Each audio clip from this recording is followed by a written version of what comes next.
Hello and welcome to the Geek Riri Show. Joining me today, as always, is Miss Keith Bloomfield, Hello, Ryan. Miss Matt Lovell, Hello. and Miss Lee Price. Hello. Today we'll be talking about the shutting down of Google Stadia. We're doing a quick mini review of Don't Worry Darling. We're talking about the loss of digital formats as part of the Stadia chat, and we might even talk a little bit about esports, but we'll be back after this.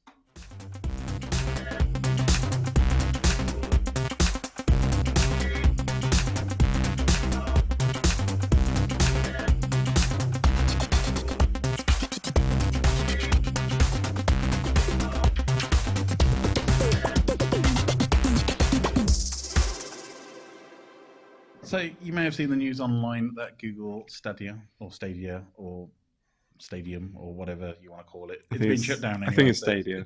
Yeah, Stadia. It's dead. It has ceased to be.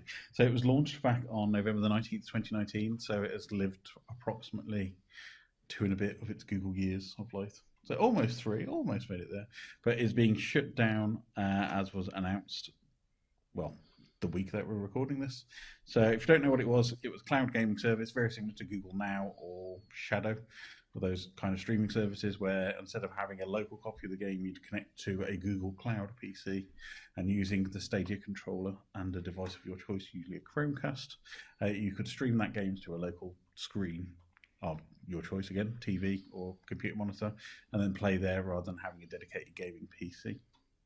So it sounded a great idea. I have one, as you're probably aware. But Google have decided don't want to run it anymore, going to shut it down, and pretty much refunding everybody on their hardware purchase costs, I believe. I don't think there was anything mentioned about software purchase refunds. No, I think it's all purchases. I think from what I saw.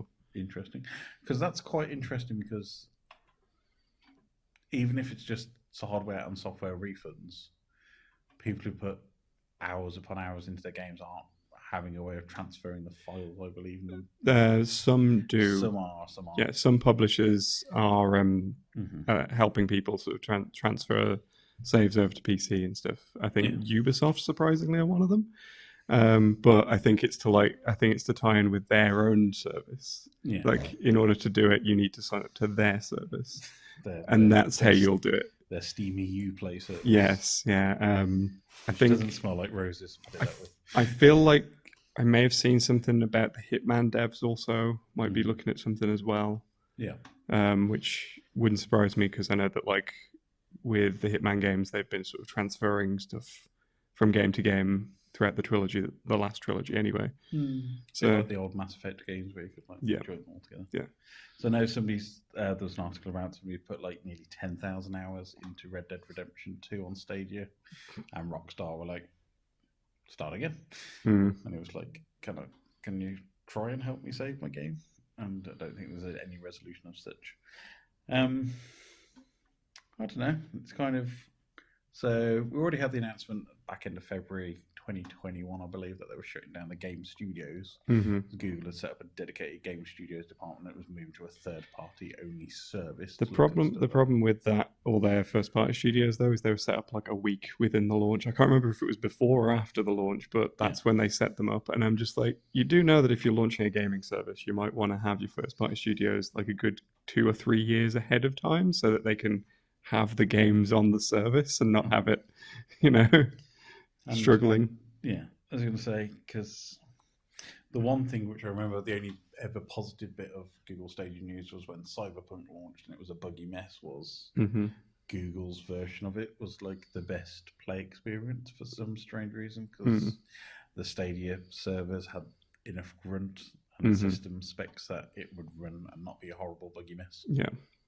I mean, there's all sorts of problems with Stadia, though, that as soon as I saw the announcement, I was like, yep, there it is. I'm surprised it lasted this long. Yeah. I'm seeing so many different arguments from different people of like, oh, this is why it failed, this is why it failed. And I'm just like, it's kind of all of these things. They kind of did everything wrong. For a company the size of Google, for them to mess it up as badly as they did is quite shocking. I think the problem is that they didn't look at sort of how other services are doing things, or how other Yeah. You know, how they seem to. It seems to be a lot of like Google executives who just work in tech but know nothing about games, sort of thinking, "Oh, we'll do a gaming system because there's money in it." Yeah. That's kind of the general feeling I got, which is kind of funny because the main guy in charge of it, I mean, his experience was botching 2 other console launches. So, so if we look at the alternatives, so we have GeForce Now, which I mentioned, which is kind of the Nvidia's hat in the ring version of that. That is pretty much exactly what Google Stadia does. Play a game, they'll put it on their remote Blade server wherever it is in the world, and you just stream that and play it using a controller of your choice on your hardware of your choice. So it's kind of, if you have a Chromebook or if you have a low-end laptop, you can still play first-party AAA titles because the GeForce is doing all the heavy lifting, which is exactly what Stadia did. There was also Shadow, which I think collapsed and now has come back again in a different form, with a different company. But Shadow was a little bit different. I think you wrote an article about this. Yeah, with that one, you're basically just running a virtual PC. Yeah. And so it's kind of hired a PC. Yeah, and you could basically just access your own library. Because that's what, when I used the sort of trial version that they sent us, I basically I accessed my own Steam account through it. Yeah, but it wasn't just games on that. I think you can put whatever software you wanted to. Yeah, it is just full on desktop pretty much. So if you wanted to render your videos there instead of doing them locally, you could use that service for that. I'm trying to think of any other streaming services. There would be xCloud, I think. Yeah, Xbox is Microsoft's version of that, which I think is PC and Xbox, where you can stream certain games to your Xbox. I think it might be on mobile as well. So yeah, I do it. I do my Fortnite to get my 250 Microsoft reward points through my phone. For a bus as usual. I just put it on and get the tokens. But I think the whole cloud gaming service is, if you live outside of Korea, is a pointless non-starter. Yeah. Because the internet infrastructure in most countries is trash. Yeah.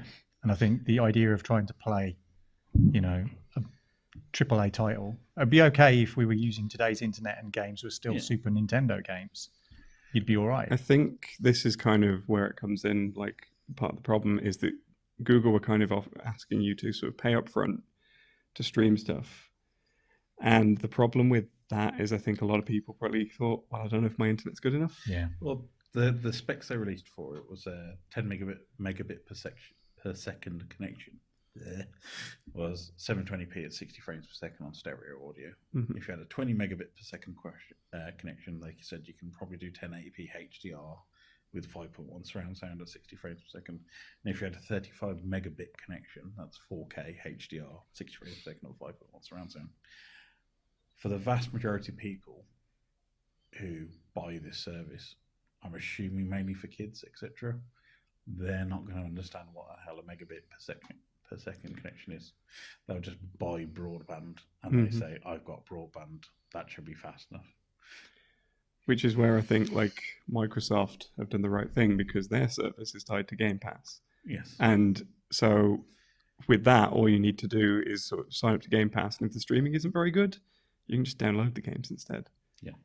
And I think that's kind of where Microsoft went in the right direction with it, where Stadia were just like, it's streaming only, and you have to pay full price for the games, and it's... And I think that was definitely think that was the killer, because I said I had Stadia mainly because I got a Google One promotion where it was 20 quid for the controller and the hardware, so it was like basically a free Chromecast and then Stadia for a couple of months. And I got a 3 months pro license, which meant I could pick up the pro games, and I think I bought Assassin's Creed Valhalla because it was like on a sale that week for £5, and I had £5 of credit, so it was kind of just I'll spend it on that.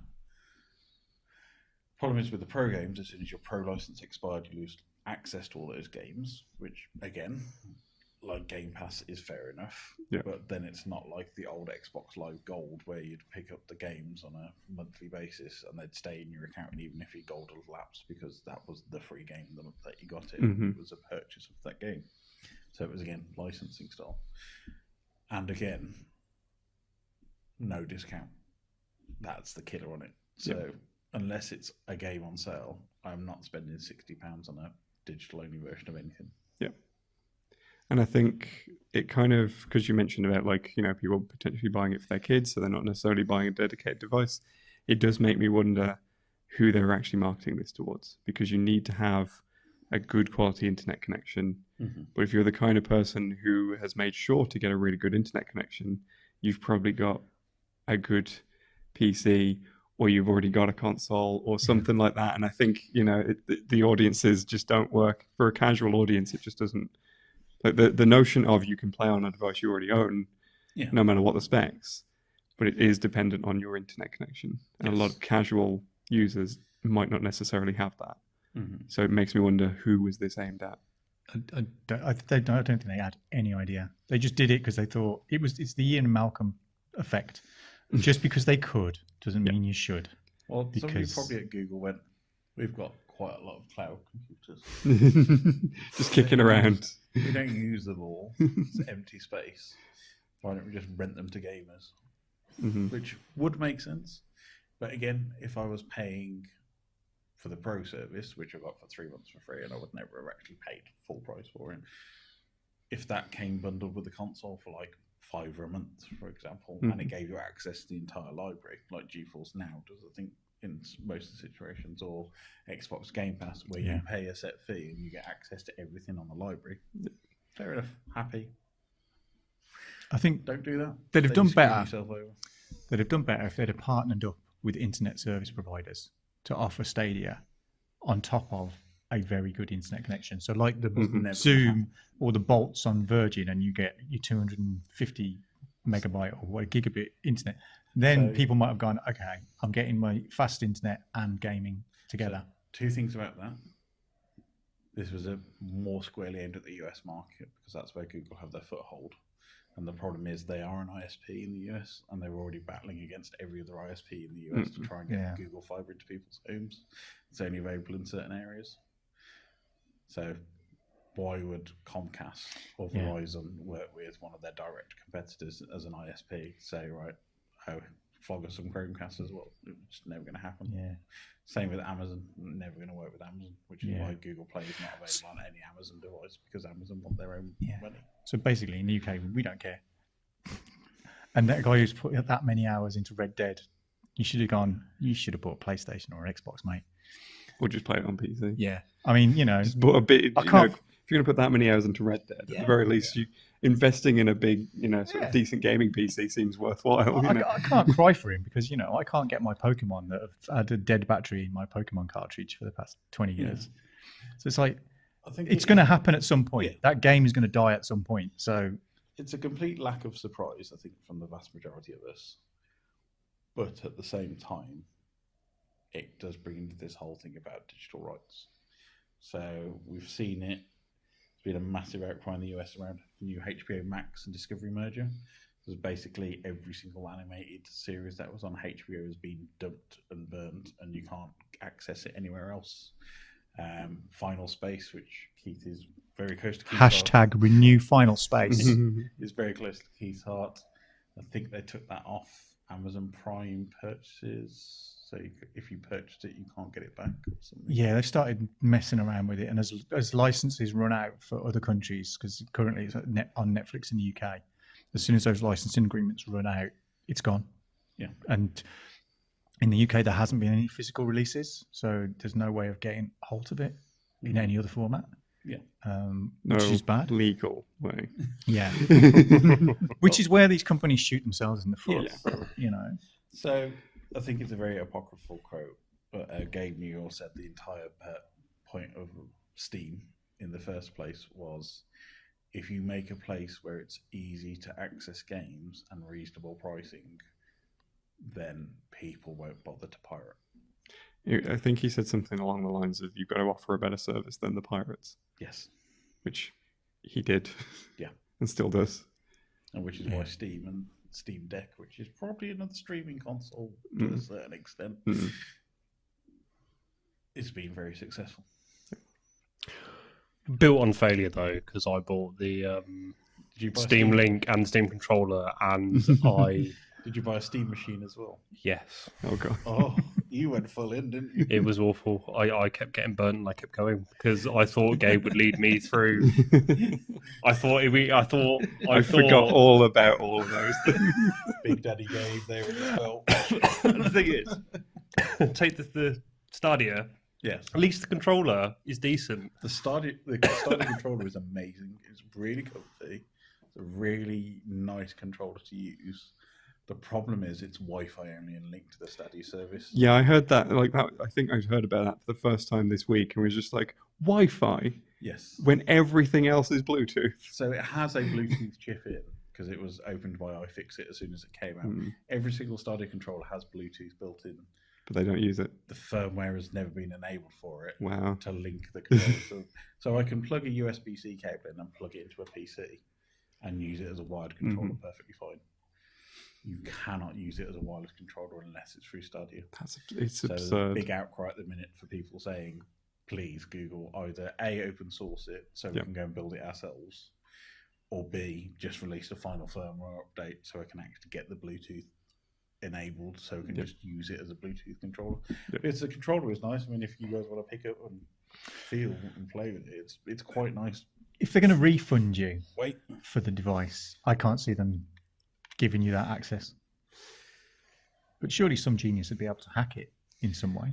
Well, that's the thing. It's just very closed off ecology. So if they just released it as an open source thing, I can't see there being an issue with it. But I think that's a very comfy controller. It's actually second only after the Xbox 360 controller in my mind for comfort. Yeah, I agree. And I think it was, at least you've got that. I mean, obviously Bluetooth side, because what I was left with the Steam controller, which was just a monstrosity. I also have a Steam controller. What is it? Like, it's a dust gathering device. It's that, you know in the 90s when you had your friend come round and you gave them the gammy controller you picked up from Netto's. That was like a fake PS1 controller. That's the Steam controller.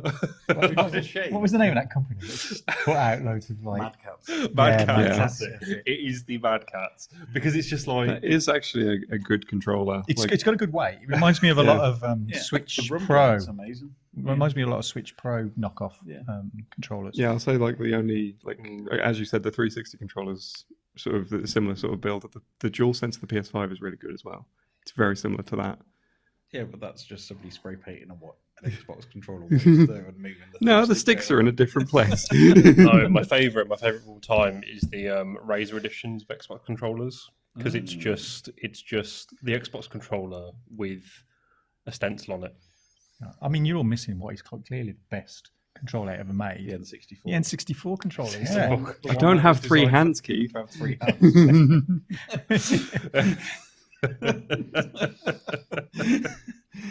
Revolutionary one thumbstick which broke after like 2 hours of Smash Brothers.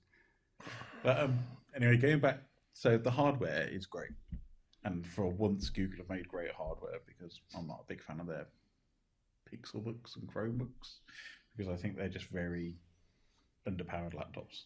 I have a Pixel phone. Hardware, lovely. Software, Google have never been great, apart from search and maybe Gmail. Google Maps, yes. But they seem to just randomly start a service, run it for a couple of years, and then somebody just gets bored and then just go, don't know. I think a lot of it is sort of like brand power as well, where they go, we're Google, we can do it. Yeah, and we'll just force everybody to use it because we're Google. Because I think it's I remember Google Plus. Yeah, it's something Lee said earlier, where it's just, I think part of the problem was there was just no reason to get Stadia, because if you were interested in gaming, you would have already got a different platform for it. And the kind of games they had were just quite random. They were AAA games, but there was no rhyme or reason to them. They had no first party. And so, yeah, you're right. It's just like, who is it actually? I think they could have done 2 things really well. They could have gone completely indie scene, very low cost of entry games, a couple of quid each. Kind of what the Switch has turned into, with this indie darling console where you can just go into the Nintendo eStore, pick up a title for less than a couple of quid. Once you've dug through all the terrible shovelware that keeps making its way on there. Shovelware's on there, but you can find some really nice indie games on there, which is very low point of entry, very good quality games. And then if you play it for an hour, 2 hours, if it's a short run game, you only paid £1, you're not going to complain about it. They could have done that, or as you said, gone complete AAA title and done a Microsoft and bought some studios, or done a partnership with Microsoft or Sony, somebody like that, to say, right, bring your games to my console and I'll give you lots of money. Although saying that, Microsoft has got step 1 by companies, but they've not done step 2, which is do something with companies. Yeah. It's the South Park meme. Step 1 by companies, step 2, step 3 profit. I find that highly amusing that most PlayStation fanboys going, well, Microsoft's just buying everybody. It's like, yeah, but PlayStation's the ones who have always done we're buying something and we're making it exclusive, and no, you can't have it. I think the big now Microsoft's doing the exact same. I think the big difference. Like, I think there is a big difference though, which is that like Sony typically will support projects and then buy the studios. They haven't really bought many actual publishers. They don't have the money. No. They're Sony. But they're very much, this is a PlayStation exclusive, like the Spider-Man game, which only just got released, back end of last year on PC, and that was kind of like... I mean, the Spider-Man thing is obviously a different situation because it's not really their IP. It's a Marvel thing, and I can understand the frustrations there, but like when you got something like, Little Big Planet was like this small little project just being shopped around to publishers. Sony really liked it. They published it. The exclusivity was part of the deal. It did well. They bought the studio to keep supporting them. I think something like that is fine. Yeah. And I'd support Microsoft doing the same thing. The problem is they're buying Bethesda and Activision and locking off all these IPs onto their... Plays the Activision games because they're all nasty, nasty men. But I think... Bethesda just released buggy messages. I mean, Call of Duty's numbers sadly do disagree with you there. And World of Warcraft. Yeah. Bethesda do just have a habit of releasing very buggy games once in a blue moon. Yeah, but I think it's that sort of thing of like, is Elder Scrolls 6 going to be on PlayStation? And I think that's kind of showing where the problem is. It's like, if you've kind of latched onto a series on a certain platform, and now it's being locked off from like Final Fantasy on Nintendo. You talking about that?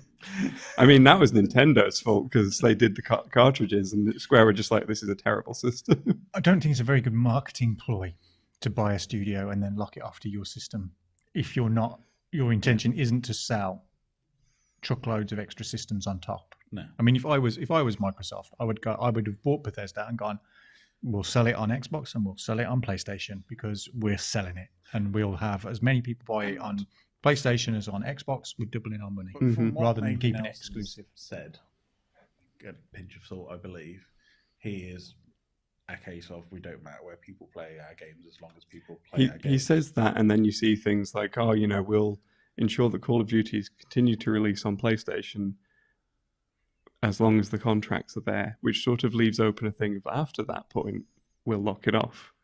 Which I know they're not trying to necessarily sell systems because they're trying to sell more services these days, but they're still going to try and lock it off to their service. Well, they're basically just throwing everything into Game Pass, haven't they? Yeah.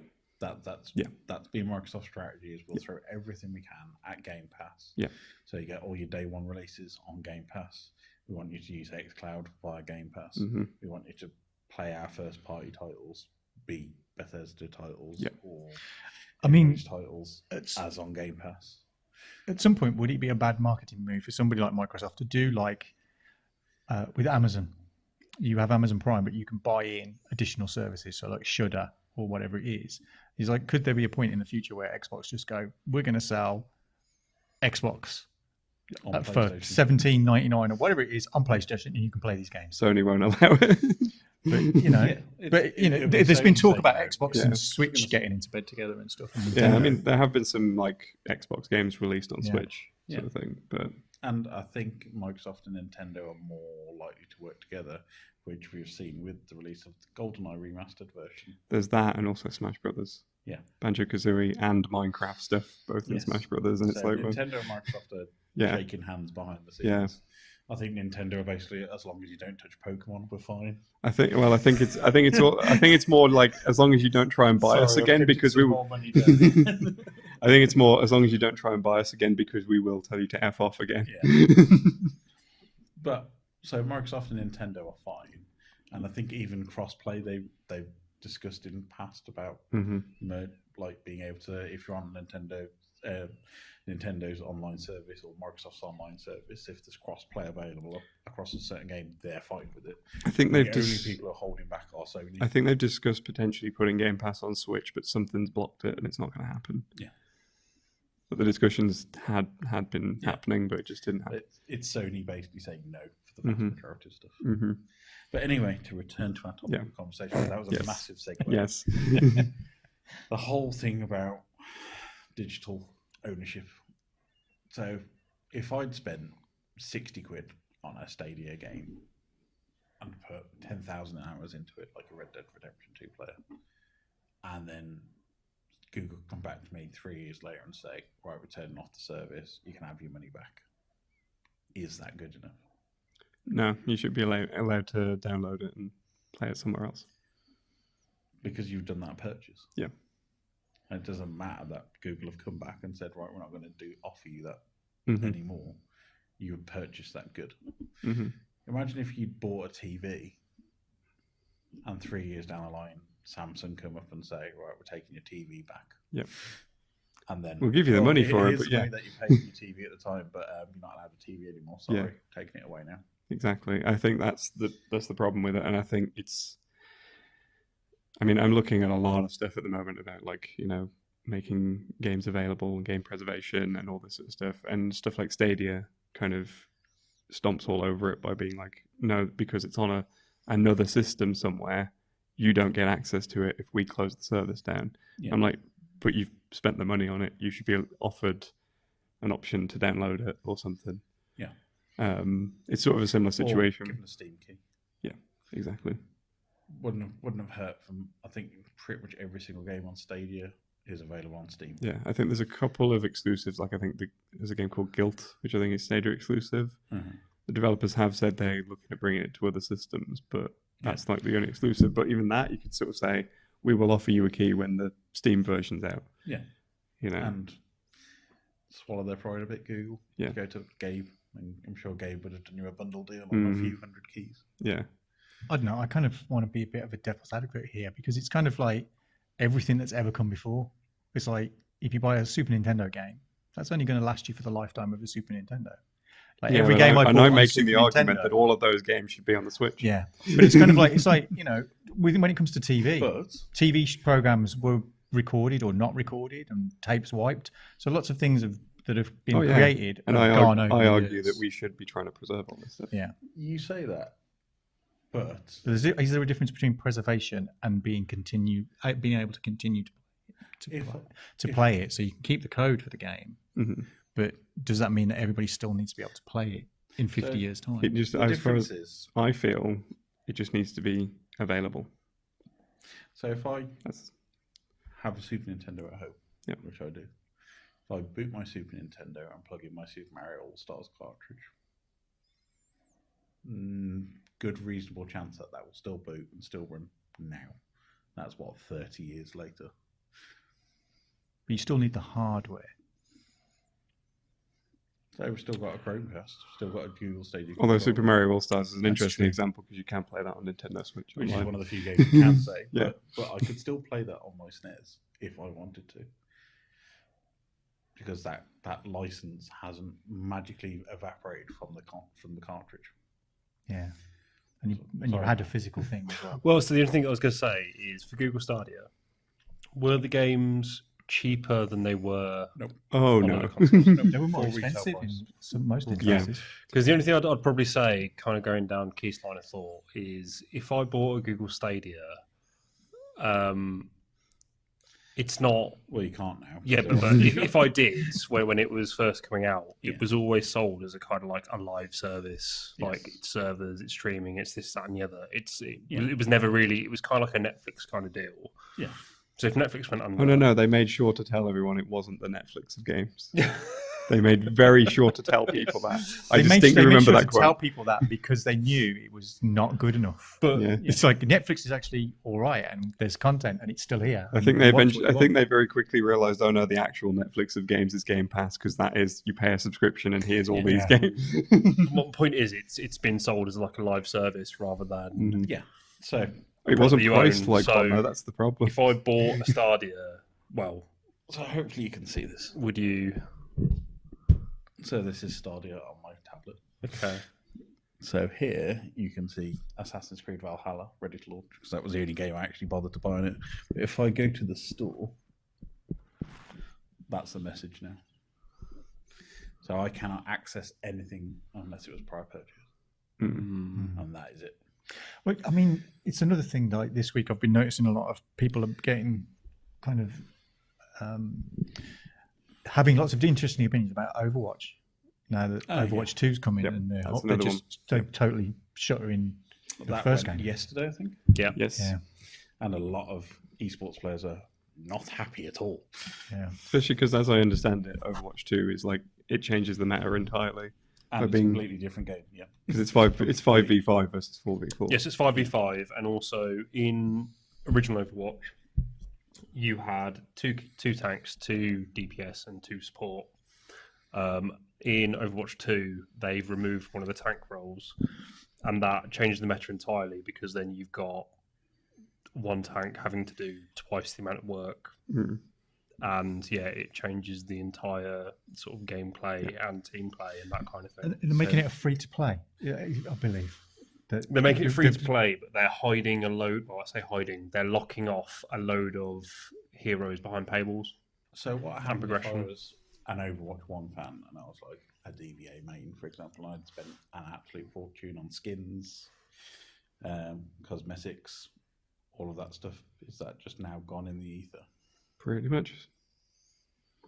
And this is why I think, like, I would make the argument that if a company wants to shut down multiplayer games, which understandably over time, cost to run the servers, they should just open up the code so that people can run their own private servers.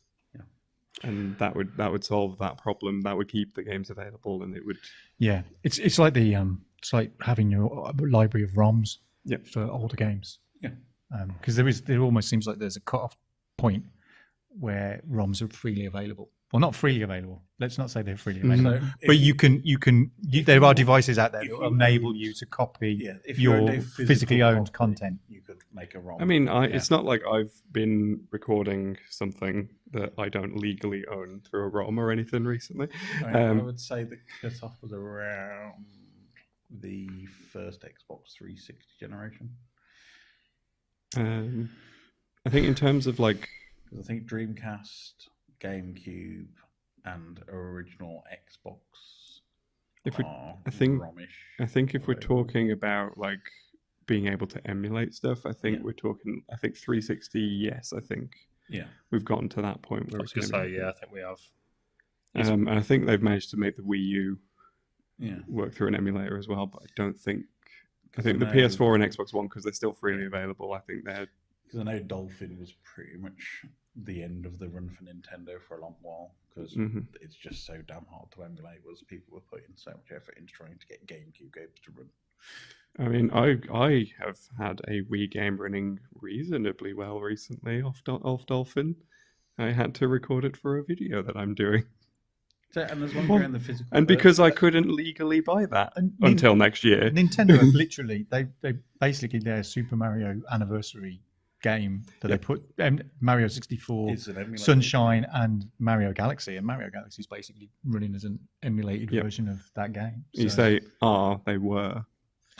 Because it was only on sale. I bought the physical edition. And someone who cares about preservation, a limited release is something that annoys me even more as well. So it was 6 months, I think it was on release. It was a year. Yeah. But you can say the same about all the classic console releases, because like the PlayStation 1 Mini was literally an emulation, hence why people unlocked it and just had all the PlayStation 1 games and made the console infinitely better. So comes that. So there was the Sonic remastered. There's the Sonic Origins stuff. Sonic Origins. It recently came out, So Sega took off every other version of Sonic 1, Sonic 2, Sonic and Knuckles, Sonic CD. Sonic CD evaporated.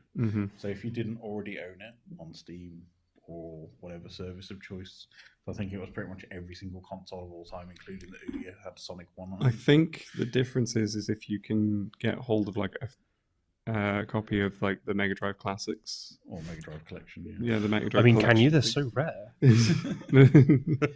but all the digital versions just evaporated a week before. Yeah, because the Steam version of Mega Drive Classics, it's now conspicuously missing the Sonic games. Yeah, because they want you to buy Sonic Origins. So basically, Sega were forcing you, if you want this game in any format, you must buy this Origins version, which is a remaster, and it's a polished version of it, such you can't play the original as such. I think you can, but I think there's like 2 different versions of it within it, but it's still not really the original release. No. So it's kind of like watching the Star Wars special editions of you could never find the original copy of Star Wars that was shown in 1977 without sailing the 7 seas of the internet. That's not entirely true. So how can you watch Star Wars original edition, Keith? It's been preserved. Yes. By fans. Can you buy it? No, you can't buy it. There you go. But if you already own a copy of Star Wars in some form, you can. Yeah, but I say that, like, you know, all the old games with ROMs and stuff, it's the same situation. You can't buy a lot of this stuff. Just don't buy digital, I think, is the key. I mean, the thing is, I quite like companies like Limited Run. Digital, but you've just said exactly how you need to require a digital version of Star Wars in the original version, because no physical versions of it exist. You download the ISO files and burn your own Blu-rays. No. Burn your own Blu-rays. You still download it, and then you burn your own Blu-rays. You still have to download. Yeah, but that's because capitalism is bad, and we should be able to buy physical editions, which is why I like things like Limited Run, because I was able to buy a physical copy of something like Scott Pilgrim, which had only been digital before. So if whoever published that decides they're going to take it off again, out by somebody, Embracer. Oh, there you go. God. So again. All right, it's them again. So, but again, that highlights the exact problem of, unless you were very lucky or very young enough to be able to buy Star Wars on Laserdisc in 1994. You cannot find a copy of Star Wars. I mean, if you bought it on Laserdisc, you can't play it now anyway. No. But you wouldn't be able to find that anywhere else now in the format that it was in at that time. Because as soon as 97 came out, you had the terrible special edition VHS versions ready for the prequel movies to come out. And since then, that's the only version of the original 3 Star Wars films that's been available, is polished version with extra CGI, which is not great. But it did stick them on the VHSs or something. There was a DVD or a VHS one where it had it on. VHS release, if I remember correctly, because you had the gold copies, and the silver copies, and one was the normal edition and one was the special edition. Yeah, and you can't find the normal edition forevermore. And that, kids, is why Stadia failed. So, next Marvel film's coming out. Leigh, you can close your ears now. It is Black Panther: Wakanda Forever. Latest trailer. I think the final trailer got released this week. So, actually giving us a bit of backstory on where we are in this film. Got a very old Marvel character coming back into the fold. Coming back? Well, coming to the MCU fold. Yeah, coming back to Marvel as such. So, character of Namor.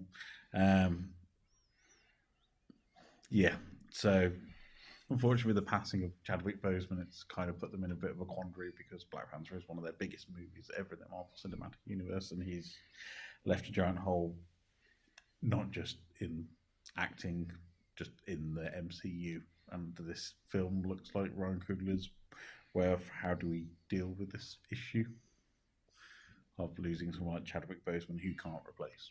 You just can't replace that person as an actor and as a character. So this is the final film of Phase 4, and it's kind of wrapping the Black Panther story as we know it so far, ready for the next generation. So it's going to be released in the US on the November 11th, 2022. I'm not sure if that's the UK release as well. They haven't said it yet. But kind of from the trailer, it looks like Wakanda gets invaded following the death of T'Challa. So there's a new threat, which is where Namor is coming in as an anti-hero, and the fallout of that. So, Keith, for those who don't understand Namor as a character, have not probably come across him in Marvel in the most recent few decades. Do you want to explain who he is? The reason he's only coming to the MCU now is, like the Hulk, he was originally had been owned by Universal Pictures, but they didn't do anything with him. Yeah. But he's a character that was created by Bill Everett, artist-writer, in 1939. Originally first appeared in a free giveaway comic that they trialed. Didn't actually get printed. I think there were only 8 ever produced, called Motion Picture Funnies, and he appeared in that. But then that story was reprinted and expanded in Marvel Comics #1, which was only a few months later. And then he kicked around in the Golden Age as kind of a Second World War period hero. So he kind of did his own thing, and he was part of a team called All Winners Squadron, which is a great 1930s story. He appeared in some of his own comics running up until about 1955, and then kind of disappeared a little bit. He later reappeared in Fantastic Four #4 as an amnesiac wandering around New York City. He obviously has a bit of attraction to Sue Storm, which has remained through many, many years. He gets his memory back and does all of that. And Marvel kind of retconned his World War II activities, where he teamed up with Captain America, the original Human Torch. It was an android called Toro, and they reinvented that as the Invaders comic. And so over the intervening years between now and kind of like the early 70s, he's been in some comics of his own. He's often appeared in other people's comics. He's been a member of the Avengers. He was a major part of the Illuminati, which, thanks to Doctor Strange and the Multiverse of Madness, there was one empty chair in that group when you watch. And it would make sense that pretty much everybody else that is part of the Illuminati was there, apart from Namor. So I'm assuming that the Illuminati version of the 616 universe will contain him. Whether he actually is part of it at the moment, I don't know. But he's been involved with the X-Men because he is often referred to as the first mutant. Not the first mutant in terms of his lifespan, but in terms of what Marvel created, because he's the son of an Atlantean mother and a human father. His skin is pale, unlike most Atlanteans whose skin is blue. And he also has a groovy, I'm not going to hear anybody else say otherwise, wings on his feet. They're kind of like Hermes wings, and it gives him the power of flight. In addition to his already awesome powers of being able to breathe underwater, super strength, all these other kind of things that he gets as a character. In the comics as well, he's also been a host for the Phoenix Force when it did some weird thing. It was in 5 people at some point. And he's got a catchphrase of Imperious Rex. Yes. So yeah, expect that to be big in school playgrounds after Wakanda Forever, with everybody shouting. To jump off buildings for tiny little wings. And in general, he's a bit of a jerk as well. I have to say. It's funny you mentioned the first mutant, because feels like this Marvel are very carefully touching that as possibly into Phase 5 with the whole mutant type storyline, because it was kind of mentioned in WandaVision, which is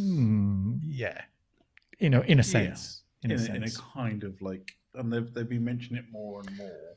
Yeah, it was Captain America Winter Soldier series kind of touched on mutants as well. I think Namor's name's popped up in the background of one of the other films in the past. Yes, and Ms. Marvel very recently used the word into the M word for the first time in Marvel. Yeah, history. And having alternate versions of quite clearly mutants appear in Doctor Strange as well. Yes, which I'm sorry if you've not seen that. It's been on Disney Plus for weeks. I mean, come on, folks. Yeah, what else are you watching? So he's got a big history in Marvel. He's kind of never really sustained his own series. So I think most people probably compare him to Aquaman on the DC side. It's the analogues of each other really in terms of half human, underwater sea kings. Yeah, but Aquaman hasn't got groovy little wings on his feet. Yeah, so we can Namor talk to fish. I think in a way. Okay. Yeah. I think he's not as intimate with fish as Aquaman has often been alleged to be. But are we talking in a Troy McClure sense? Are we talking in the deep sense? But I know, he's got a very big thing for Susan Storm. Yes. And I think I can't remember what he did at some point. He might have had a fling with Storm. I'm kind of trying to think. I know T'Challa definitely had a fling with Storm. He's a bit of a ladies' man. His Namor. Yeah, he likes. I think if anybody's ever seen the episode of Rick and Morty, where they have a character appear. He's very much a Namor analog as well, and he's a very flirty man. Yeah. So I think it takes a lot of that. To look at the other character that's been introduced here, Riri Williams / Ironheart. So kind of like a female version of Iron Man who's not rescued, pretty much. Yeah. So anything about Riri? Well, she's just a super level genius. So she kind of relatively new addition to the Marvel Comics universe. Has had her own titles. I think it was one of the points where Tony Stark had given up being Iron Man, or he was dead, or some of the comic shenanigans. Every couple of as months, it is dead again. Yeah, so she filled that gap. But again, it was a case of like, taking popular characters and creating versions of them that spoke to the modern audiences. So it's going to be quite interesting because Shuri is kind of like the tech genius from the previous Black Panther movie. So wonder if they're going to clash. Yeah, or collaborate or something. Because I did notice Daniel Kaluuya is not returning as well. So he had quite a significant role in the first film. I think that's just purely down to the fact that he was contracted onto Nope and couldn't get filming schedules together. Yeah. But pretty much everybody else is returning. So mentioned Letitia Wright's coming back as Shuri. We've got Lupita Nyong'o returning as Nakia. Daniel Guerrero as Okoye. I can never pronounce that correctly. The one who was in Captain America and Winter Soldier quite a lot. I'm not going to attempt it. Winston Duke's back, who everybody loves. Florence Pugh as Ao, and Angela Bassett's back as Ramonda. I'm sorry, Martin Freeman as well. Turns up at some fight for 3 seconds. What do we think? Well, I think if you're a Marvel fan, you're going to watch it regardless. Do we think it's a fitting film to end off Phase 4? Who knows? The introduction of Namor was a big thing. Yeah. In terms of pushing the Marvel universe in a different direction. Yeah. And it was and the original Black Panther was a significant shift. Yeah. In how Marvel were presenting themselves, and they do seem to be doing some interesting things at the moment because we've got Werewolf by Night dropping on Disney Plus in the next week or so, where there seems to be a definite move of Marvel to go, yeah, you ain't seen nothing yet. So I think they're pushing in a new direction. I think Disney have finally gone off the reins of only kid-friendly content by the look of it. So that was their modus operandi for decades, was we'll only do kid-friendly stuff, or we'll touch the boundaries of maybe a 12, nothing further than that. So they seem to have just, since the launch of Disney Plus and the acquisition of Fox, it's kind of, we'll start going into those zones a bit more now. I think that's freed them out a bit, especially with Marvel, which is wholly owned subsidiary. Yeah, I mean, it makes sense because the Marvel property, it's not all kids-friendly stuff anyway. So it makes no sense for them to just keep it as kid-friendly stuff. There's a big enough market out there for them to be doing interesting things. And it's proven, I think, with things like She-Hulk on Disney Plus, with it like being the kind of comedy sitcom type thing. Yeah. As much as Leigh isn't a fan of superheroes, the beauty of things like comics is the fact that it can be anything. And it's not, superheroes per se. And I'd like Marvel to start pursuing things that weren't superhero based, but were good stories based in that universe. You could there's a lot of things that they could do. Mm-hmm. I used to read a comic called Dakota North, which was basically just a detective comic. So there was no heroics in there. It was a detective book. And characters like Night Nurse. There's lots of non-superhero superhero powered characters in the Marvel universe to carry stories. Cool. Matt, how about yourself? Are you interested in this one, or wait for Disney Plus? Or I think I probably will watch it at the cinema because I think it's quite interesting. It looks like quite an interesting entry. And I think, obviously, the way it deals with the obvious topic and the themes of sort of like grief and loss and that kind of thing, I think will speak quite a lot to people anyway. I think it's probably going to be one of the stronger films to follow Endgame, to be completely honest. I think that's fair. I think probably Multiverse of Madness was a bit of a low point for me with this phase. Mainly because it wasn't a Doctor Strange movie, it was everybody else and Doctor Strange turned up. It was kind of a B character in his own film. Yeah, and I still think it got overshadowed by Spider-Man, to be honest, because that was just fantastic. I think that presented the multiverse a lot better than Doctor Strange's actual multiverse-based film. Yeah, I'll probably say that, and maybe the Captain America and Winter Soldier series have been kind of the low points for me. Mm-hmm. Was that Phase 4, Keith? Captain America Winter Soldier. It was. If I put the Winter Soldier movie up here, the Winter Soldier TV series sits quite far down here. I wouldn't agree with that, but I can see where you at. Yeah, I quite enjoyed that series, but but this is the thing with the Marvel is it's subjective. Some people will like some things, some people won't like others. So. Leigh, will you go watch this film? No. But yeah, so out 11th of November in the US, 161 minutes, so it ain't going to be a short one. No, I reckon we'll get it a couple of days before. Yeah. That's been the tendency with Marvel releases for the UK to get it a bit earlier. So, So I'm looking forward to it. I want to go and see it. Cool. So another film where Florence Pugh gets chased around and has a partner who isn't very nice to her. It is Don't Worry Darling, the Olivia Wilde directed and starring movie, based on a screenplay by Katie Silverman and based on a story by Kerry Van Dyke, Shane Van Dyke, and Silverman herself. Interesting cast list. Florence Pugh, fair. Yep. Harry Styles, Odd choice. Olivia Wilde, Gemma Chan, Nick Kroll, Chris Pine. Not the kind of ensemble cast I would think of, to be honest, putting them together. But basically, second film that Olivia Wilde has done. She did Booksmart back in 2019, and this is kind of like her summer fall film, I'd say that.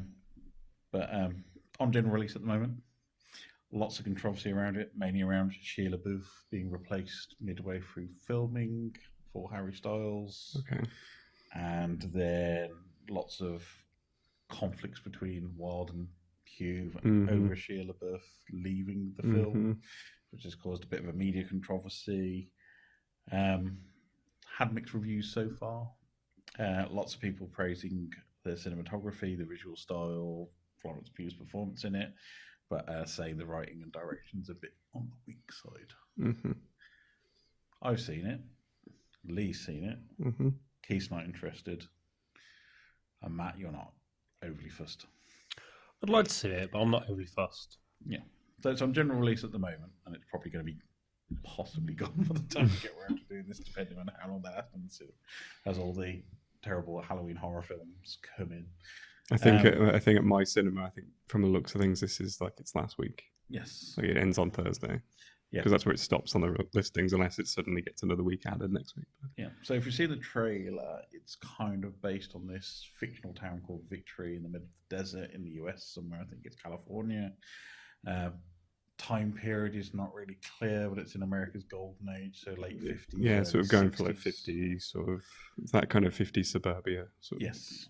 And it's kind of everybody has this perfect life in this model city in the middle of nowhere, whilst all the menfolk go off and disappear for work, which nobody knows what it is all day, and all the housewives just get to basically stay at home, cook and clean for their husbands, and then spend the rest of the time drinking. Yeah. There's a lot of drinking in that movie. That is pretty much the plot. I don't think there's a single shot in that movie where someone doesn't have a drink in their hand, and it's bizarre. Sounds like a dream, to be honest. Yeah. So, Florence Pugh witnesses a plane crash out in the desert in the restricted area, and then that sets off a whole chain of events, which I'm not going to go into because that will spoil the entire film. Yep. Leigh, what were your thoughts on it? So my first thought is Florence Pugh really needs to choose her men better. Between this and Midsommar, she does not have good choices. Arguably in real life as well, with Zach Braff and all that. But I actually really enjoyed it. It's like you said, the cinematography is really, really good. There's a lot of really strong visuals throughout that movie. And Florence Pugh is great in it all the way through. Yeah. I think my main thing is that like it definitely swerves. Not to spoil anything, but it definitely swerves. Yes. Towards the end. Act 3 is pretty much unrecognizable to the start of the film. Mm-hmm. It's a weird sort of transition that just kind of just gets dropped on you. You get a twist, and then that twist is just the thing now. Yeah. And it's like, okay, that was Whiplash. Yeah. But I mean, it's definitely like I wanted to see this just because like I'm a big fan of like these sort of realities that are not quite right. They look perfect, but there's something wrong, and you want to know what's going on there. Yeah. And that sort of intrigued me about it, and you know, I definitely feel like I got what I wanted out of it from that. To think of a parallel, maybe Stepford Wives, kind of that kind of. I definitely got that vibe from the trailer. Yeah. Too perfect. Yeah. But as soon as you start to question, the facade falls away quite quickly. Yeah. I think the biggest question that I have is for something that's like going for all this Americana, the fact that there are 2 English accents just prominently in it. Yes. Like, because Gemma Chan just has a normal accent, and I'm pretty sure that Harry Styles just can't do an American accent. Yeah. So I think to kind of mini review it, I really enjoyed it. I kind of got the twist. And I think it's a very strong parallel to some of the stuff going on in the US at the moment, especially around, horrible phrase, the incel community and that whole thing. And apparently Olivia Wilde said Chris Pine's character is very much modelled on Jordan Peterson as a character. I can see that. Which he's refuted and said, I think he cried on air about it when he found out about it. But it's kind of that. It's kind of paralleling that, so we can see why she chose this film as kind of her second film to do every year. I think it's kind of got lost in all the controversy around it, especially Florence Pugh's refused to do press junkets, I think. Yeah, like this is... so I was interested in the movie already, and then all this drama started emerging. So going to see it today, because I saw it right before we recorded, I had 2 thoughts. Like, I really hope I enjoy this, but I also want to see if it's a train wreck. Thankfully, it wasn't actually a train wreck. I think it did manage to hold together despite all the behind the scenes unpleasantness. But I'm actually like genuinely surprised at how decent Harry Styles was in terms of acting. Not saying he was great, but there was nothing wrong with his performance. I'd say it was a C+ workmanlike. Yeah. He does enough that he gets by. It does the job, but you're not going to sort of... And he's not going to win anything for it. No, you're not there for him at all. You're there for Florence Pugh. Florence Pugh is pretty much the centre of this movie, which is quite interesting because I think the original idea was Olivia Wilde and her character's roles were switched, and Olivia was going to be the lead.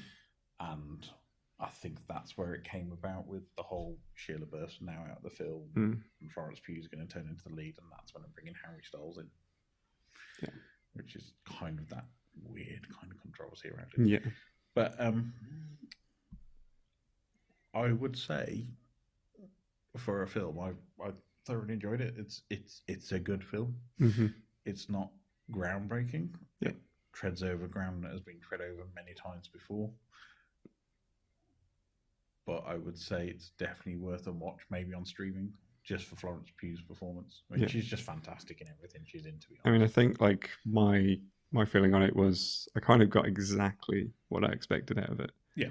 You know, I kind of, from the trailers, I kind of already pegged what kind of narrative this was. Yeah. Pretty much got that. Even if the twist wasn't necessarily what I expected, it was definitely in the ballpark. Yeah. I expected a twist, but not that twist. Yes. Yeah. There's definitely some secret behind it all, and while I didn't necessarily predict that, I was like, no, that checks out. Yeah, it's kind of, you have this foreboding all the way through that, and then Night Shyamalan twist is going to turn up or something, because everything is too perfect and unexplainable. And unlike M. Night Shyamalan's attempt at something similar with The Village, I didn't accurately predict the twist about halfway through the movie. Because that's my experience with The Village, was like halfway through I went, hang on a minute, I know exactly what's happening. So it kind of lives in that whole Inception, Truman Show, worlds within worlds kind of theme, I think. Yeah. To not try and give too much away. It's very hard not to give everything away because it's like there's thoughts I have on it that I want to. So what I'm actually going to say here, as long as you two don't mind, there's a massive spoilers flash up here.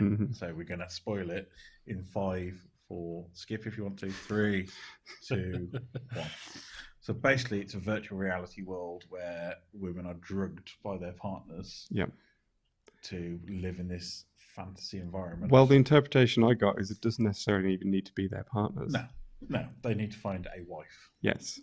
And that wife lives 24/7 in this fantasy lifestyle, which is VR. And the men leave to go to the secret research project in the 50s style to basically go out and pay to maintain this service and earn enough for them to eat. So Florence Pugh's character, she's an ER doctor, I think, surgeon. So she's working like 30, 40-hour days. She's with Harry Styles in a relationship prior to this whole thing happening, and he loses his job, and then he basically descends into, you get a shot of him like on 4chan on one screen and listening to these kind of Chris Pine, Jordan Peterson style. I really found it funny that you've got Harry Styles as this like creepy bedroom dwelling incel.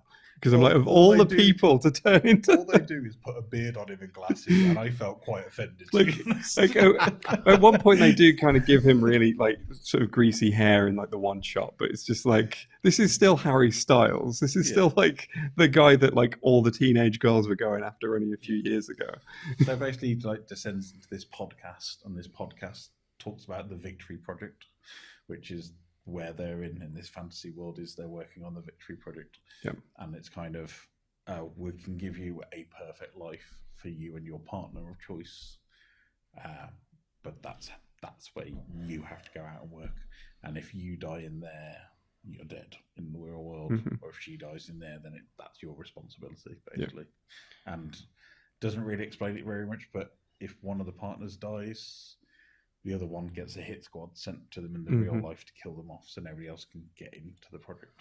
Yeah, I think there's a few things that sort of I felt were a little bit strange with it, which were things like the sort of the earthquakes that they would have. Didn't really kind of understand that, but I think that was just part of this pseudo working on something. It's what do they call it? Progressive materials is what they're working on. So it's kind of made out during the first 2 acts of the film that this is kind of a similar to the Manhattan Project. Is all the men go and work on secret sciencey stuff in this underground base, and all the women live in the picture perfect town and go to the pool and have drinks and just like have this kind of perfect social life. It's because everything's paid for, you don't buy anything in there, you basically charge it to the Victory account. So. But also, I think what I really liked about this sort of concept is just like I said, it sort of touches on this idea of like the incel community, it's because like ownership, basically. Yeah, it's the bit that got me was like the sort of recording of sort of them. It's sort of right in Harry Styles' file. Yeah, and it sort of talks about like the chosen wife is this person. Do they have a prior relationship? Yes, no, yeah, and it's like the fact that could be answered no is where that kind of got kind of into horror movie territory for me, because I knew the implications of that, and I, obviously it was different with him because they were in a relationship, and Olivia Wilde's character is the only female resident who knows she's in this fantasy world, because she's got these 2 children who have died in real life, and it's the only way she can still have those 2 children is to live in this constant fantasy world. And Gemma Chan's character is Chris Pine's character's partner, and I think she's clued in on it as well by the way it talks, and she's very controlling as a person. But it's kind of all the other female characters in the film haven't got a clue what's going on. but it's kind of that starts to fall away because there's only 3 origin stories about how they all get engaged and turn up, and they're either from Chicago, Philadelphia or Baltimore. So all of the women are either from there, Mm-hmm. and they all get married in the same way, or they all meet their partners in one of 3 ways, and it's just the constant stories being reinterpreted, and that's what sets Florence Pugh off of something's not right here, and she understands there's something going on, and that whole biplane accident is the trigger for that. She basically wakes up, and then they drug her, put her back in, and then give her electroshock therapy in the film to basically erase her memory that she was there. Mm-hmm. And then the whole third act of the film is how can she escape? Yep. She's the only one apart from Olivia Wilde characters who knows. So how does she get out of this reality? Mm-hmm. And the film ends with her breaching that kind of VR world, and that's it. Yeah. Which I kind of liked. But I would have also liked another 20-25 minutes of her just the kind of. But what I understand is that the original script, that's not the ending. No. The ending you get is actually there's like another 20 minutes or so of what happens after that. Because although I've no interest in going to see it at the cinema, mostly because of the controversy, and I've kind of checked out because of all of that. I don't mind. I think I will watch it when I can just put it on a streaming channel or whatever it is. But then I did kind of have a look at like the history of it, and so there was a different version of the script at the end. But I do love the whole idea of like going, it's a virtual reality environment and stuff, and you go, I saw the trailer, they've got legs. This is no virtual reality environment I've ever come across. Creepy Mark Zuckerberg. so it's like, okay, but it's very deftly done, and to be honest, that wasn't the twist I was expecting. Mm-hmm. I think in my head I was like, is this like in Russia somewhere, and it's like their alternative version of the Manhattan Project, and they've just kidnapped people and like done it there, and they're still in the US. Was my is that kind of the plan? But I think it was very nice the way they kept all the kind of modern day stuff till the very last act. Yeah, and it's kind of you just dropped it. I kind of anticipated it was not actually in the 50s. Yeah. But I was expecting it was like a physical place. Yeah. Not necessarily in Russia, but like somewhere out in like Death Valley or something that they've just, they are doing experiments, and there is something sinister going on, and there's, but didn't expect like that. But I think I liked it just because of that kind of the horrifying implications of it, and what it says about like the attitudes of certain people. It's a thriller, not a horror movie, because most of it's in your head. Yeah. There's very few violent scenes in the film itself. There's very few jump scares as such. It's just like constantly you're like, something's off. I would say then it is a very good horror movie. Yeah. If the horror comes from what you're thinking. Yeah. I mean, there's a great scene with a hallway. Mm-hmm. Again, I'm trying not to. Yeah, I think we're well beyond having spoiled this movie now.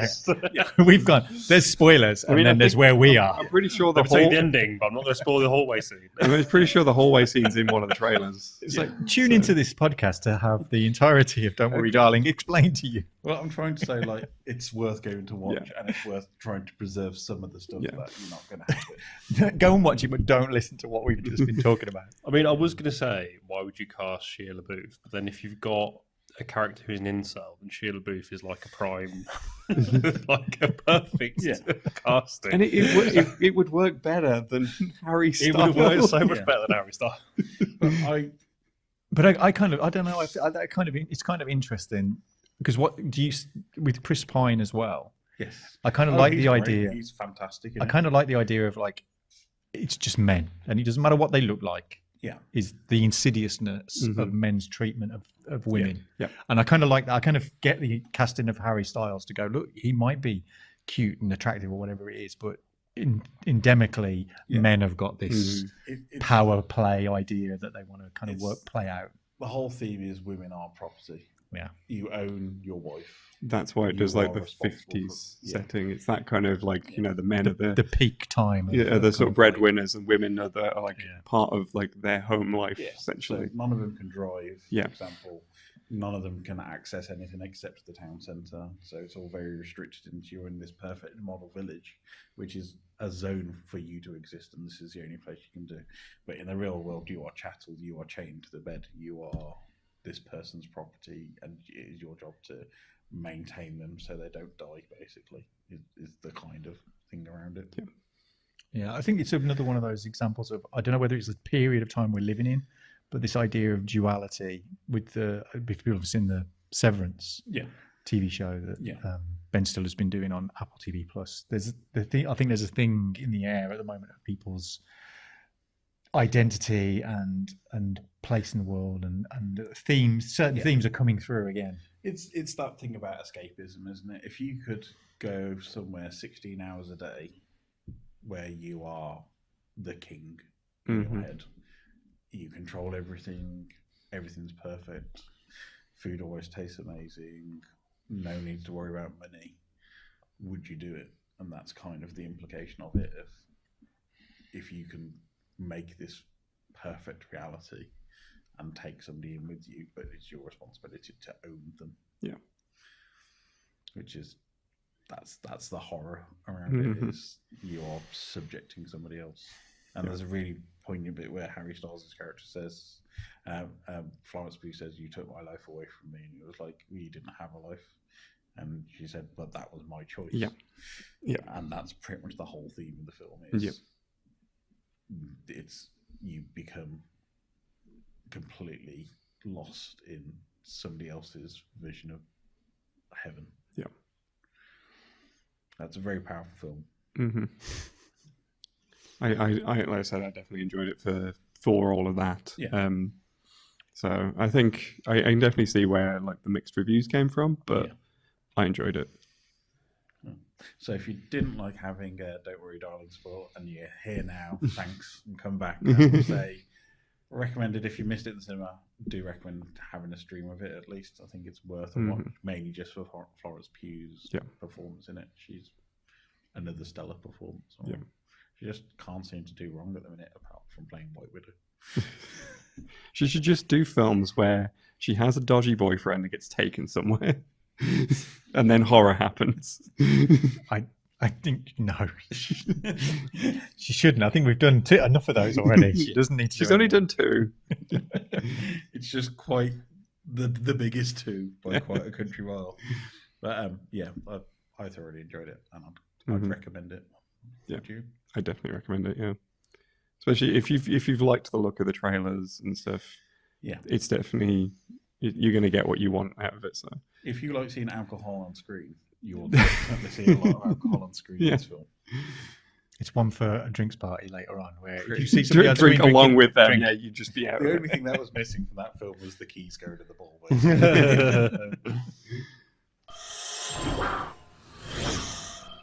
So it's been a while since we're all in the studio together.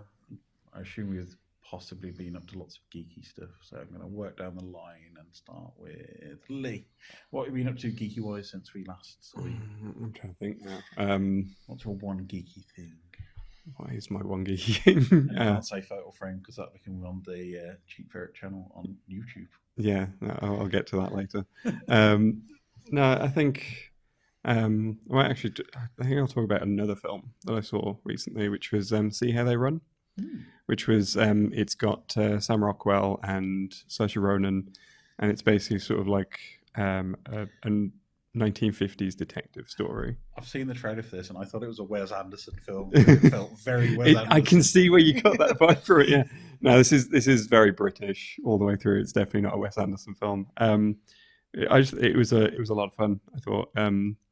Like I saw some of the trailers for it and just thought, this looks like it's just going to be like very silly, and it is exactly again what I was hoping for. You've got Sam Rockwell's kind of like your sort of typical jaded noir detective, and he's been assigned to this murder case at this theatre where they're putting on an Agatha Christie play, and I think the film producer who's going to be turning it into a movie has been killed, and so this detective comes in and he's assigned this like sort of young female police officer who's sort of very inexperienced, but she's very, very eager. And so it's like most of the film is just those two bouncing off each other. It's sort of old alcoholic guy who's just cynical about everything, and she's just taking everything down in her little notebook and getting very excited about getting involved. And she will often, like, as soon as the hint of a suspect arrives, it's them. They're guilty, and it's just every single person. And yeah, it's just a really fun little kind of detective comedy. Which I really enjoyed. Awesome. And it also just has a really good cast as well as like those two leads. You've got Adrian Brody turns up as the murder victim. It's a Wes Anderson. You've Sam got Rockwell, Adrian Brody, Saoirse Ronan. This is just Wes Anderson without. And then Reece Shearsmith shows up. Is everything very symmetrical in the picture frame? Lots of pastel colours. Is there an animated scene in the middle of the film? No, surprisingly. So it hasn't completed a wholesale Wes Anderson movie. Yeah, it's good as well because like the Agatha Christie play is sort of tying into like the actual real life murder, and they're kind of playing off each other in some way. It's very much kind of sort of parodying that kind of locked room murder, gather everyone in the parlor and, kind of go around all the suspects and eventually point to the person who did it. Mm-hmm. It's sort of kind of playing off all of that idea, and it's kind of playing around on a meta level as well. So separate film, but I think it was on Netflix, a Hong Kong version of an Inspector Calls, which was very interesting to watch because it was brought up to the modern day. The most curious thing about it was Donnie Yen was in it playing all four members of a like Elvis band. I was just like, what is going on here? And it was just a cameo of Donnie Yen 4 times playing Elvis band in the middle of this Inspector Calls movie. Where did you watch this? It's on Netflix. Okay, you need to send me the name of this film because I've got to watch that. It's just an Inspector Calls. It is a modern remaking of Inspector Calls. I'm watching that. I would recommend. But See How the Run sounds really fantastic, and I really love Saoirse Ronan. I don't think she's in enough stuff nowadays. Oh, she's great in this film. Like just as this sort of really excitable sort of young PC who like doesn't have the experience, but she's got the she really is into it. She knows she really wants to do this and do a good job. She wants to be a detective. And at one point it starts fangirling over Richard Attenborough. Fair. Because who at the time obviously was like, in his prime and that sounds really fun. Awesome. Check that out. That on general release at the minute. So I think it's just been on at the cinema. Yeah. So probably about streaming soon. Yeah. There's not seems to be much gap anymore between screening. Yeah. So. How about yourself, Keith? What have you been up to? Well, I've recently from crying over Final Space. Yeah. Well, I mean, it's exasperated by the fact that I'm part of a Kickstarter for Ulan's next project, which is called Godspeed. Which, if you're a Final Space fan, you'll know is the thing. Final Space. Yeah. It's distinctly legally different being Final Space. So, but yeah, that's not good. But I recently took a trip to a place called Portmeirion, which is in North Wales, which lots of people set for a very famous 70s TV. Which is strangely enough what I'm going to pick as my geeky thing because it was the backdrop for a TV series in the 1960s called The Prisoner. Where Portmeirion played the role of the village. This was a series devised and created by Patrick McGoohan, who people might know from Braveheart, where he plays Richard Longshanks or some evil English person. But he'd previously in the 60s played a character in a show called Danger Man, where he's a British secret agent. And although they're not directly involved. They're not exactly. Yeah.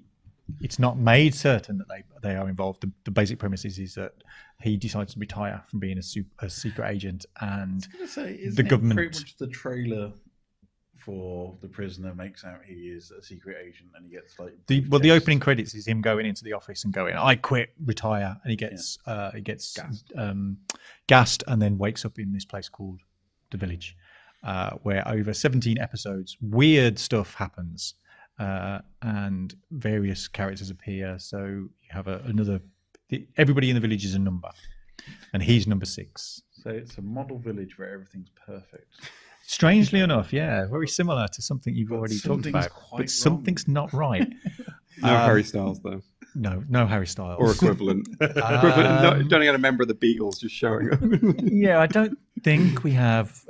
Patrick McGowan may have been the Harry Styles of his time, but no, I originally watched it in the early 80s when it was transmitted on Channel 4, and I've been a big fan of it ever since. It's mental, it's awesome, it's weird, it's surreal, it's when you watch it, you kind of either you're all in or you'll just be like, what is this? But I do remember the occasional episode, because I'm sure it's one of those where it was repeated constantly throughout the early 80s and 90s. It came and went. It wasn't like watching Frasier on Channel 4. I just have a remember of a big giant bouncy ball, ball, called the Rover, which basically just if you tried to escape the village, it would come and get you and take you back. It just swallowed people inside this giant ball. My introduction to that was through The Simpsons, which did a parody of it.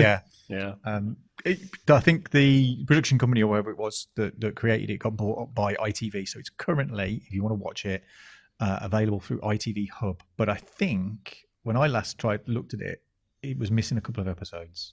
So it's a 17-episode run, but for some reason ITV only had 15. So I'd pick it up on Blu-ray instead. There's been a relatively recent 50th anniversary release come out, which is quite good, which focuses more on Patrick McGowan.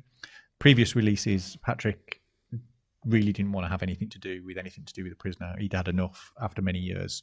So the focuses of previous DVD and Blu-ray releases have been about the production and the look and the feel, whereas the most recent 50th anniversary is much more about Patrick as an actor and why he wanted to make the show and all the rest of it. So there's a different documentary onto the most recent release than there was on the previous one. But if you can get one, get either. But it's definitely worth a watch. There was a 2000s reboot with Jim Cassavetes and Ian McKellen, and one of the very early roles for Hayley Atwell. That went out on ITV. I think only ran for about 8 to 10 episodes. It's not a patch on the original. It's a bit muddled, but if you are interested in kind of weird TV type things, then Patrick McGowan's The Prisoner is definitely worth watching. So it seems to be, as we mentioned, The Simpsons parodied it, which always is one of those things that it's kind of part of the nation's consciousness. Yeah, I think I'm correct in saying that Patrick McGowan actually voices himself in the show. That's how much of a thing that was.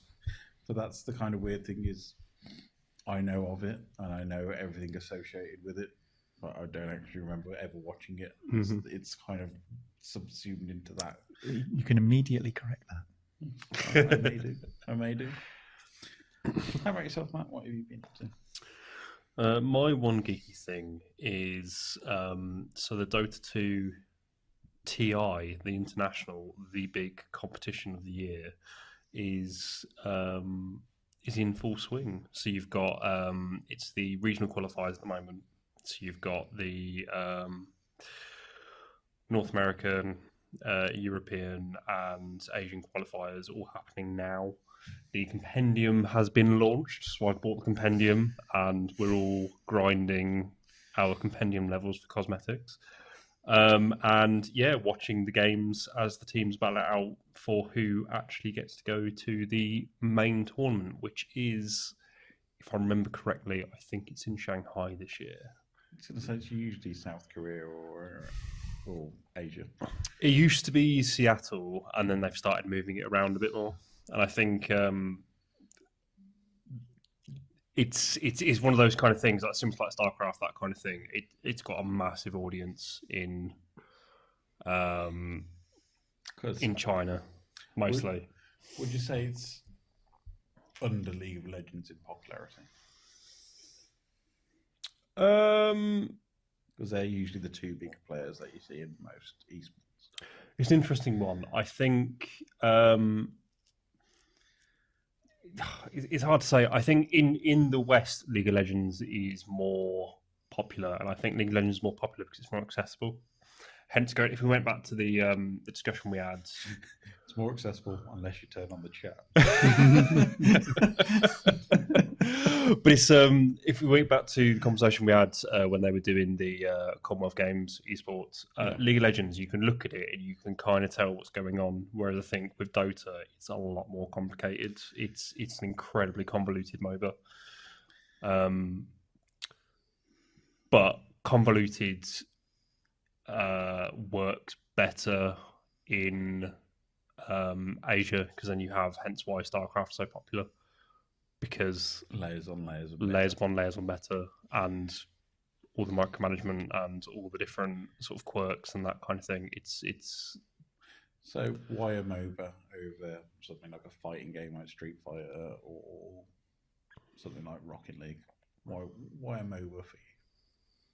For me, it's your geeky thing. Well, for me with Dota, it's a thing that it's basically my equivalent of World of Warcraft. So I grew up with it.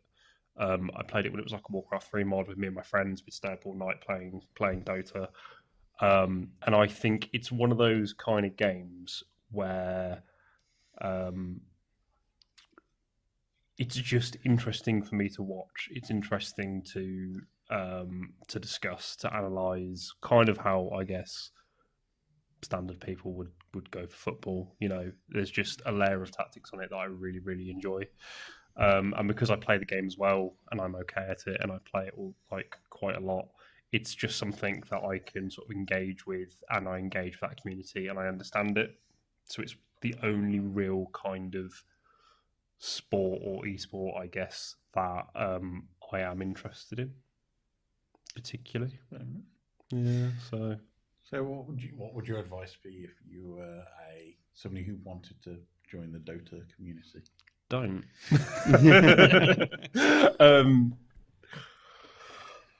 This is going to be months upon months of learning very hard lessons about how the meta works. Kind of, yeah. I think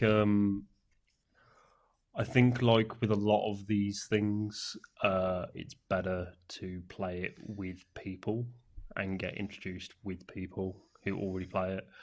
To be fair, Dota's done a lot to kind of make itself more accessible. So it's got like loads more sort of like training and that kind of thing. It's more the mechanics more than anything else, and the quirks and how things work together. That's where Dota becomes more complicated than League of Legends, if that makes sense. So it's a lot more about sort of sight and timings and the game map and that kind of thing, whereas League of Legends is a little bit less punishing for that, I guess. Yeah. But yeah, I'd probably say as well, like anything else, just watch loads of content on YouTube. Find people who you enjoy watching and watch them, and that's kind of the best way to learn things. And do you stream on Twitch? No, because I need to build that computer that you built for me about 5 times. That's cool. I mean, it's fascinating this is such a kind of deep community to go into. It's one of those things that I can imagine it takes years upon years to get into the stage of where you feel like you're comfortable playing that game. Yeah, I think it's quite interesting because when I was 17, 18 playing it, I was a very, very angry little man, and everything would frustrate me a lot. And then now, as a 30-year-old playing with probably what are the majority of them are in their early 20s, just a lot more chilled, just care a lot less, you're just having fun. So you're doing things that you know are bad, but also you're just having a good time with it. How it should be. Awesome. Yeah. What about you, Ryan? What is your geeky thing? I thought about Andor, but I think that deserves a full series recap when it's finished. She-Hulk, we've touched on before. Still watching, still enjoying. Definitely a very much of a swerve away from the previous Marvel series. But I went to the Mockingbird Cinema this weekend, previous weekend, and they had their 80s movie marathon weekend on, and they were showing some. So we, my lovely partner and I, Viv, and a couple of friends, went to their 80s mystery movie screening. Don't tell us what it is. Just either describe the movie and see if we can guess it. So describe the movie badly. Let's play this game. Yeah. So, blue collar worker gets into trouble, which isn't his fault. That's pretty much every 80s movie. I know. One of the words of the title was in that sentence.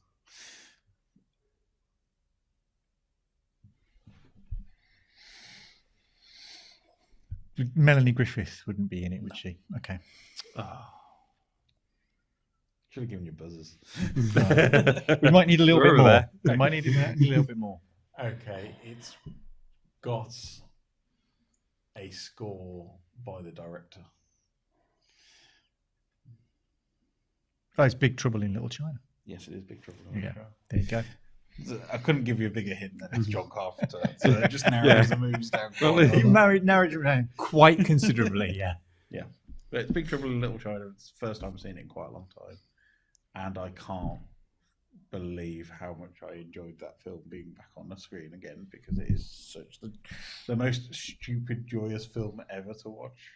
I think it's the most out there of John Carpenter's films, because it's kind of pitched at a kid's audience. It's the most fun. Yes, I think, Yes. I mean, you can't go wrong with the Pork Chop Express. It's funny hearing you say all this, because as soon as you gave the clue, I immediately just got Halloween stuck in my head and nothing else. So now everything you're saying, I'm directly comparing to Halloween. So for a John Carpenter movie, it's got horror elements in it. It still has monsters. It's got monsters. It's got monsters. It's got body horror. It's got a John Carpenter synthy score. It's got all the elements that make up a John Carpenter horror film, but this kind of Disney-ish pastiche over the top of it, where it's kind of the swearing in it and all those there's a big fight scene in the center of it, but none of it feels kind of like scary. In the way it is. Generally the hero is incompetent. Yes, it is one of the great things I love about the film that John Carpenter made. The Kurt Russell's Kurt character, who is the hero, useless in every single fight scene up until the final blow. It's brilliant. So he knocks himself out during the big centerpiece battle by shooting up into the air, and rocks fall on his head and knock him out. Yeah. He loses his knife during one fight, and by the time he's got his knife back, the other guy's basically he is the sideshow character in his lead film. It's one of the greatest bits of subversion in cinema history. But I can't. It's just batshit. The entire film is just complete batshit from start to finish. Yeah. Because it starts off with him entering Chinatown to sell pork, which is basically pigs come off the rock. Then it's goes to the airport with his friend so he can pick up his partner. She gets stolen, so he drives his truck back to Chinatown, and then a fight happens in the middle of a funeral. And since from then onwards, it is just a roller coaster ride all the way through. It's just completely mad. And then you have a floating head with lots of eyeballs. A Yeti turns up in the third act for no apparent reason, apart from to kidnap Kim Cattrall. James Hong is just having the time of his life as Lopan. A guy explodes. Somebody with lightning in a whorehouse. It's completely indescribable if you've never seen Big Trouble in Little China. It's awesome. But it is just awesome, and it made me remember how much I love John Carpenter's weird films. Assault on Precinct 13 is one of kind of a weird film I really like of his, because it's his only thriller, I'd say. Yeah. Well, it's his most realistic movie. Yeah, the most realistic movie. Then you've got Halloween, of course, which is Stone Cold classic. The Thing, which is Stone Cold classic. That hasn't been beaten to this day, I think, in that kind of body horror genre. And then the two Escape movies. Second one, not as much. First one. We don't talk about LA. Yeah, New York is a Stone Cold hit. And John Carpenter just had film after film after film after film, which were just great. They Live. We have to mention They Live. They Live as well, yes. So every single one of these films is just an immensely watchable piece of cinema. Yeah. After Vampires, forget it. And then I watch films now, and I don't think John Carpenter would get anything made today. Yeah. especially writing the theme tune. Singing the theme tune. But it just made me remember how much John Carpenter films and those kind of 80s films that would never be made today are just joyous kind of 90 minutes of switch your brain off, and it is you're strapping yourself in for a roller coaster all the way through. And the Mockingbird's quite nice now that we've done it. So go and visit the Mockingbird. Great little independent cinema in Birmingham, which needs your support. So that was my geeky thing.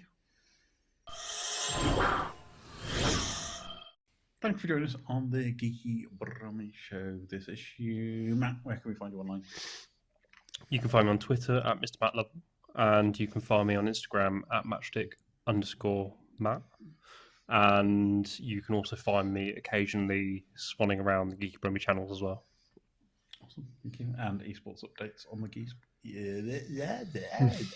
on the Geeky Brummy website when available. Yes, when available. Keith, how about yourself? Where can we find you on your social? My socials on Twitter is hardluck_hotel. On Instagram without the underscore. Basically, if you search for Hardluck Hotel and it's not Count Duckula, it's probably me.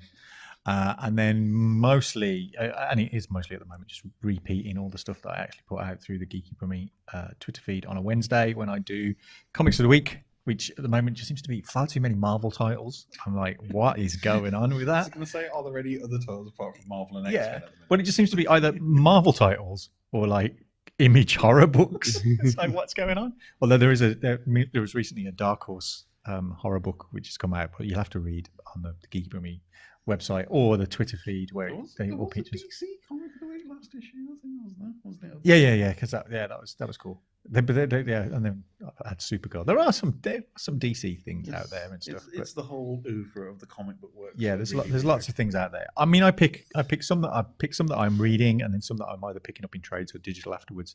But tell me if there's other books out there I should be reading. Let me know. Send them to Keith. Or send them me. Yeah, comics. I always read. I've not got to say that I've got a pile of comics that's that big. I've got a box up yet. Yeah, that's bad. Although I did buy some dividers so I can do that nerdy thing of go through the box and go, yeah, I can find my books. Wednesdays on geekybrumy.com and Geeky Brummy Twitter feed. Awesome, thank you. Leigh, how about yourself? So like Keith doing his comics roundup, you can find me doing a gaming roundup on Fridays.